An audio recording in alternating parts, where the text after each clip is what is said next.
Isso é um costume, um hábito meu falar, né?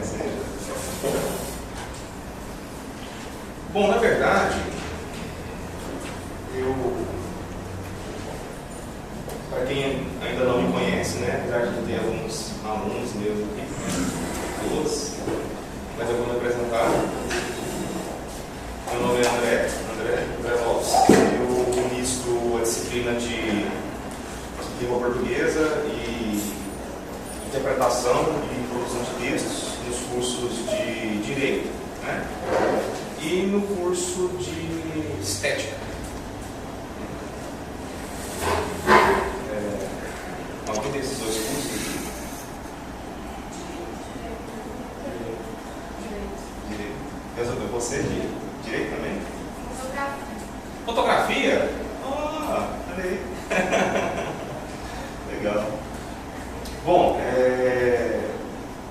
essa minha fala, na verdade, ela foi pensada, em primeiro lugar, por conta da minha experiência em sala de aula, né, com adultos. Eu já tem um bom tempo que eu venho tendo essa experiência com adultos, já de uns 10 anos, eu estou em universidades, né, privadas, com público de adultos. Tive uma experiência bem rápida com crianças, né, no ensino fundamental, no Colégio Novo de Campinas, lá pelos idos da minha graduação ainda, eu estava, né, e tive uma experiência muito rápida, assim, muito breve com crianças. E de lá para cá, como nós da língua portuguesa passeamos por vários cursos, né, e hoje a língua portuguesa ela é uma grade comum para todos os cursos. Então nós vamos tendo assim uma visão ampliada dessa realidade do ensino, né, da língua portuguesa, desses cursos, e da maneira que os alunos eles recebem este ensino da língua portuguesa e a compreensão que é tido, né, disso. E eu tenho uma preocupação não só com o ensino da língua portuguesa, mas também com a educação de maneira geral, né, o saber de maneira geral. Como está o nosso saber? A que passos anda a nossa educação? Principalmente em uma faculdade, uma instituição, né, de ensino, como costumeiramente as pessoas chamam. Como está essa educação nesse espaço? A quem ela serve? Ao que ela serve? Né? Quais digamos assim, o que ela desperta nos alunos? Como os professores agem com esse tipo de educação? O que trabalhar? O que dizer? O que não dizer? Como é, como não é? E o papel do aluno? Onde fica? O que ele é capaz de produzir? O que ele é capaz de contribuir com tudo isso? Né? Então nós estamos vivendo um momento, estamos vivendo uma era em que essa figura, né, aquela figura do professor que chega em sala de aula e manda, né, você fazer isso, você fazer aquilo, não faz barulho, faz assim, faz assado, né? Essa figura ela está começando a se dissipar, né? Ela está começando a desaparecer, né? E outras técnicas, outras tecnologias estão entrando na sala de aula, né? E como é que a gente lida com isso? Computador, data show, fotografia, né? Então essa coisa da imagem também, como é que é isso? A imagem na sala de aula. Então gostam de passar imagem na sala de aula, né? Como é que é isso? É um texto? A gente pode interpretar isso? Como que faz, né? Bom, são algumas questões e na verdade, não é nem uma palestra que eu preparei para vocês, não é nem uma conferência, não tem nada a ver com isso também, né? Eu queria mesmo fazer uma conversa, um bate-papo, né? E eu preparei aqui um textinho, só para que a gente possa ter uma orientação por onde, né, nós vamos caminhar e após a leitura desse texto, né, eu gostaria que vocês se sentissem à vontade para falarem algo a respeito disso, né, referir, dar uma colaboração, né, uma contribuição, o que vocês pensam a respeito disso. Né? Porque, na verdade, eu estou pensando a educação um pouco diferente do que a pedagogia clássica pensa a educação. Eu penso a educação de acordo com o que Sigmund Freud pensa.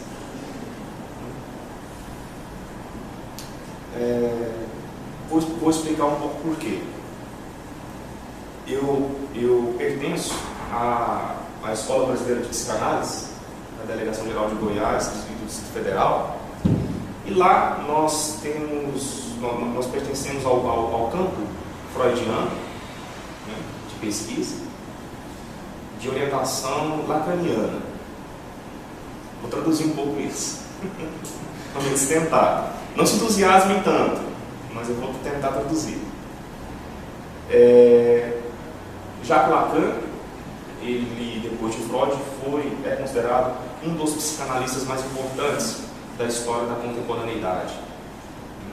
Porque Jacques Lacan, ele deu continuidade de maneira bastante fiel e dedicada aos ensinos de Freud.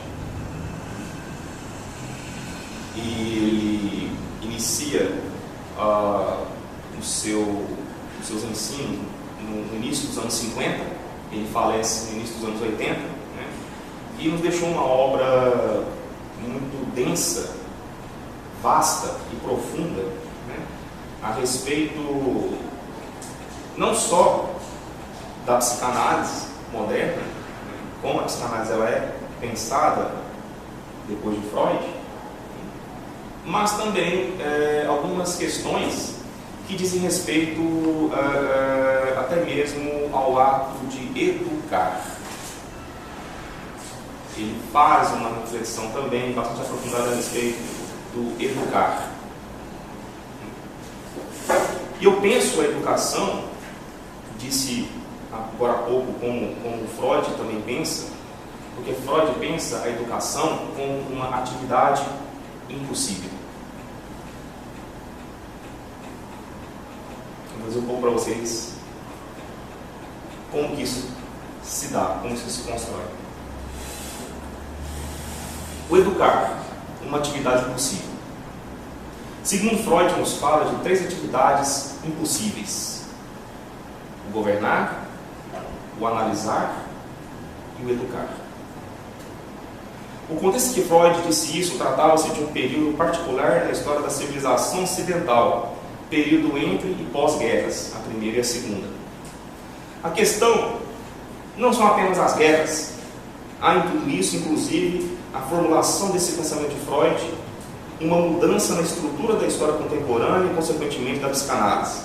O surgimento da psicanálise por Freud, a revelação do complexo de Édipo, o princípio do prazer, do tótem do tabu e do mal-estar na civilização, implicou os rumos da história moderna e a individualidade dos sujeitos inseridos nela.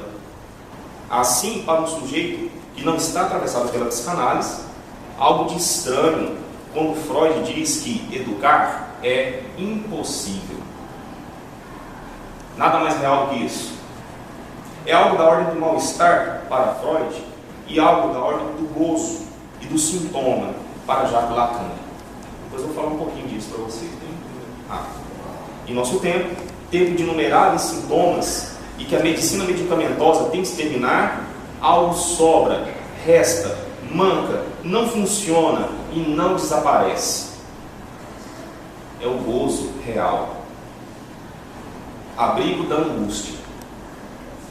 O professor circula por aí. Tentarei falar de um dos sintomas mais evidentes na escola, o fracasso escolar. Entendemos o fracasso escolar, a princípio, como a queda do desejo de querer saber. As causas são inumeráveis, de origem bem antiga, a começar com nossa chegada por aqui e o nosso primeiro banho tomado dentro do útero, o banho de linguagem. Tomamos esse banho até olharmos no espelho, enxergarmos o que era disjunto, unificado, de maneira bem estranha. Primeiro passo para o nosso desaparecimento. A angústia do professor ao ter que lidar com um aluno fracassado e sem desejo de saber. O saber ocorre na transferência. O que eu desejo transferir ao meu aluno nem sempre é o que ele deseja saber, pois ele já sabe algum saber, só não sabe o que o professor sabe. E o que o professor sabe, do lugar de mestre, é um saber que não interessa, não é libidinal. O boteco na frente da faculdade, o shopping na frente da escola, detém saberes mais atrativos. A sala de aula deixa de existir, graças a Deus. Como amante da pré-história, sou a favor da sala de aula pré-histórica. Da sala de aula da Dona Clotilde, professora do Rubem Alves, que tirava para fora da camisa seu seio lindo no meio da sala de aula e dava de mamar para o seu filho e deixava os seus alunos sentindo coisas no corpo que a mente ainda desconhecia. Não tenho seio, ofereço mata-fome, doce ruim que o Rubem Alves não gostava quando criança, mas comia poeticamente como se estivesse comendo o seio lindo da Dona Clotilde. Meu mata-fome é poesia, obscenidade, Manuel de Barros e seus dejetos, Fernando Pessoa e suas transgressões, a gozação antropofágica dos poetas. Faço tudo isso como um possesso, com cara de criança. O professor angustiado e desejoso também goza. Há listas telefônicas de problemas, a começar pela mísera remuneração, mas há mata-fome. O lugar de professor vem sendo minimizado cada vez mais pela mídia, pelo aluno bandido que leva a arma para a escola, pelo diretor da escola espertalhão, por certos pais, etc. Não há solução, não há cura. O professor cidadão, que é mais parceiro do seu aluno, antes de qualquer coisa, consegue transitar entre esses restos que não vão deixar de existir, posto que não existe lugar ideal. A queixa é uma prática internacional. Todo mundo se queixa de algo. Há aluno que se queixa de aula sobre poesia. Absurdo? Poesia não é dada em sala de aula. Definitivamente, esse não é o lugar dela. Não conheço poesia que tenha nascido em sala de aula. Poesia de verdade, original e criativa nasce no boteco, no cabaré, no quarto ou no campo, etc. Nas salas de aula pré-históricas da Dona Clotilde e nos professores possessos com cara de criança, nasciam coisas, saberes não sabidos e até poesia. Descrever as bacias hidrográficas do rio Amazonas é uma chatice nababesca, um tremendo abacaxi. Que tal descrever as bacias de um rio que não existe? Que tal também falar de um personagem histórico que não se enquadra a nenhum personagem histórico conhecido? Ou de guerras e de reinos e de civilizações que a própria história ou a ciência desconhece? Loucura? Benzamos Deus. E o plano de aula, professor? E as habilidades e competências? E a adequação ao Enem? Está tudo aí. E muito mais para além. Não queremos copiar modelos de ninguém. Queremos desenvolver os nossos. o modelo de educação do Japão, dos Estados Unidos, considerados os mais evoluídos do planeta, cujo índice de suicídio entre as crianças nas escolas é altíssimo, não nos interessa. Não queremos uma educação suicida. A nossa educação é do chão, de gente sem acesso às altas teorias complexas de gabinete cheirando a múmia. Também não queremos múmias. Queremos chão, agitação de corpos, colisão entre eles, despertar, renascimento. Educação que agita corpos, que torce alguma coisa retinha dentro de nós. Esse menino não para quieto na sala de aula. Ainda bem, ele é criança. Uma queixa comum entre colegas que lecionam para adultos. Tem um aluno que parece criança, fica jogando pirulito no outro, não sabe conversar, só grita, não tem educação, não faz nada que eu peça, etc. É mais justo o professor procurar análise. A parceria com esse aluno pode ocorrer ou não. Ele vai continuar jogando pirulito até seu arsenal desaparecer ou conseguir outro, um sujeito. Dependendo da transferência do professor, esse sujeito pode se tornar outro, atirando outras coisas no colega, desde que ele seja atingido por outras coisas também. Lembrando que a aula pode ser apenas para ele.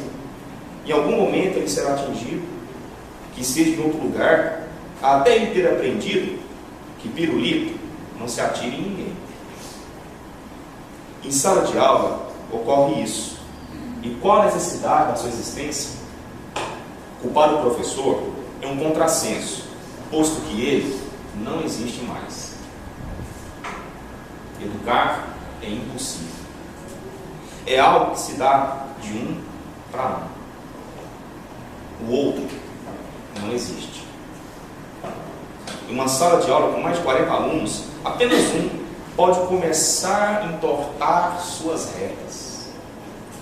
O abismo não vai deixar de existir. Há outras rotas menos acidentadas e mais desconhecidas. A educação não vive de resultados rápidos.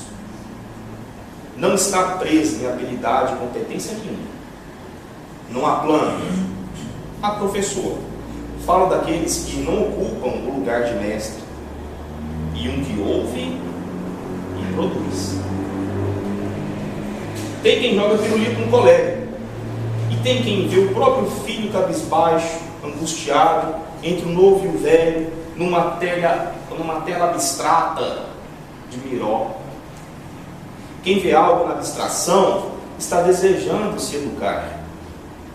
Insisto, não há remédio, e muito menos resultado rápido. A educação não se oferece em outdoors, prateleiras, etc. Educar é da ordem da menos-valia. É programa de inconscientização. É caixa de brinquedo. Coisa inútil. E para poucos, os que desejam. Estou dizendo adeus ao meu lugar de mestre. Vou em direção a outro lugar.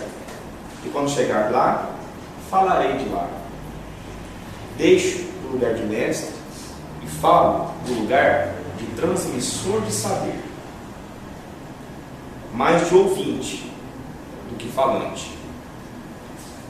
Obra da psicanálise e da poesia. Ouvi dizer que a prova do Enem é o melhor método existente para avaliar um aluno, suas habilidades e competências. O homem ainda sonha em pisar na Lua e ainda acredita que a Terra realiza apenas 2 movimentos ao redor do Sol. O homem, coisas hábeis e competentes.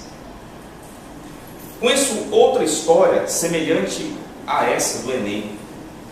Certa vez, encontraram na floresta amazônica uma sucuri de 12 metros de comprimento que tinha acabado de engolir um homem. Mas ele escapou, pois tinha no bolso de sua camisa um naco de tabaco que ele jogou no estômago da cobra e ela o vomitou. Há quem crê. além do lugar de mestre, deixo também os métodos. Só conseguimos nos libertar de tudo isso quando há falência total dos órgãos vitais. Aí, renascemos. O saber da ciência tem começo, meio e fim, tese e antítese. O saber da sabedoria tem infinito, sol, lua, estrelas. Tem miró, nada a ver com nada e cara de criança. Não se iludam. Em uma prova de interpretação de textos, seja de concurso, prova, etc., todas as alternativas estão corretas. O que há na educação são caminhos, vários caminhos. Por isso, ela é uma atividade tão angustiante e realmente impossível.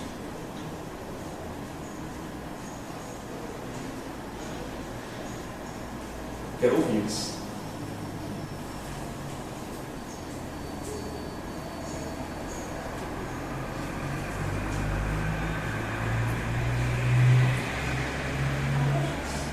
Silêncio interessante. Desabafo. Hã? Desabafo. Desabafo? Você achou o desabafo? Bom, e qual é o seu nome? Gilson. Gilson. Você toma partido desse desabafo, Gilson? Você acha que é loucura? Não faço mais, não seria. É interessante porque a perspectiva do que está à frente ensinando é muito diferente da gente estar aqui ouvindo. Quando a gente está aí ensinando, então a perspectiva quando a gente está aqui aprendendo é outra. Então, quando a gente tem essas duas experiências, a gente tem condições de analisar de forma mais profunda isso. Porque a gente tem, como eu faço parte de uma escola, a gente vê esse comportamento, né, dos alunos na sala de aula, mesmo tendo eles uma idade, né, até de se comportar de forma diferente, mas quando estão ali, eles parecem que não querem aprender, eles querem estar só ali naquele momento ali. E às vezes o professor ele dá o melhor que ele tem, entendendo que a educação é fundamental para o crescimento, para que a pessoa possa ascender aos lugares que ele deseja, né, com seus objetivos, mas a pessoa parece que ali o foco dela está, igual você começou bem no começo, o foco, será que está no bar, está no shopping, está onde? Quais são as distrações, né, dentro da educação? Porque no momento que ele tira da educação, verdadeiramente ele não está incluído em focar mesmo aqui. Ele está ali, ele está, fisicamente está ali, mas mentalmente, emocionalmente ele está fora. Eu vejo que o professor se desgasta muito, começa a abandonar, né, no final do dia. E aí, porque eu não entendo assim, que seja uma questão impossível, como Freud disse, né? Eu creio que é bem difícil, mas é algo possível. Não é possível. E quando você fala, né, que essa grande angústia, né? O cidadão está na sala de aula, mas não está. Mas como é que é isso, né? Então, alguma coisa não está funcionando bem, né? Com o advento da internet, isso tudo, né, muitas vezes está mais fora mesmo. Hoje você está com o celular, você está com um tablet, você está navegando, você está em outro estágio. Mas aí eu acho que é tudo voltado para o interesse da pessoa. Eu acho que, independente do advento da internet ou o que seja, amizade dentro da sala, o que agrava você aprender ou não é a sua falta de interesse. A menos que você não tenha sido diagnosticado com algum problema de déficit de atenção, vai do seu interesse saber alguma coisa, aprender alguma coisa, mesmo que quem esteja à frente não esteja conseguindo ensinar. A educação, o ensino pode ser visto como impossível, mas o saber, o conhecer da pessoa, acho que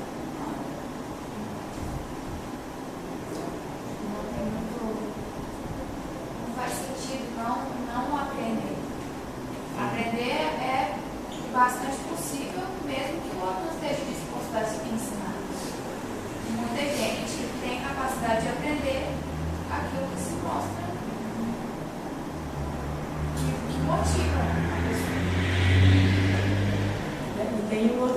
também, temos esse lado interessante, mas também quando tem um professor disposto a passar com paixão, ele contagia as pessoas a querer pegar, sugar dele aquilo que ele está apaixonado. Quem for nas minhas alunas aqui, elas vão saber o que eu vou dizer, mas vou disponibilizar isso para vocês também.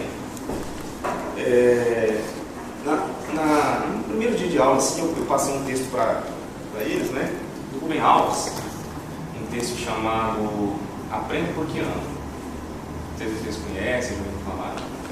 Mas se quiserem depois também, podem pegar na minha pasta, né? Tá na pasta lá do direito. E nesse texto do Rubem Alves, ele fala justamente disso, que ele aprendeu alguma coisa, né? Porque algo da ordem do amor foi despertado nele. E quem despertou esse amor, né, por aprender no Rubem Alves, foram os seus professores antigos. Essa dona Clotilde, que realmente foi uma professora dele, né, que no meio da sala de aula desabotoava a camisa, tirava o seio para amamentar o nenenzinho dela. E naquele momento ali, rápido, né, a molecada ficava com o corpo ali assim. E ele fala de um outro professor também, o professor Leônidas, que era o professor de literatura deles. E ele se confessava que ele detestava a literatura, ele não gostava de jeito nenhum de literatura. Mas, né, o professor Leônidas o fez se apaixonar por literatura pelo jeito que o professor Leônidas falava da literatura, né? Que ele falava, o professor Leônidas não ensinava escolas literárias, não falava nada disso, porque ele sabia que ninguém ia aprender aquilo.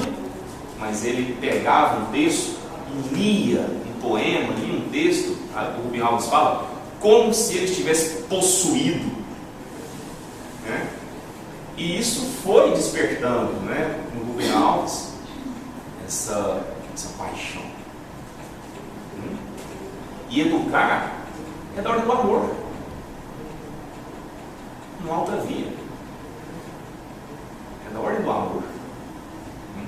Então, quando Freud ele fala que é uma atividade impossível, não dá para se ensinar tudo. Bem como não dá para a gente aprender tudo.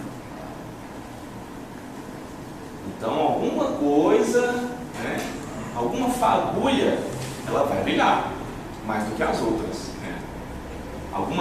Alguma parte desse todo vai se destacar e vai te tocar e vai mexer com o seu corpo e vai desestabilizar alguma coisa que tem dentro de você e de repente, ao saber que você já sabia, aí a gente fala de sabedoria.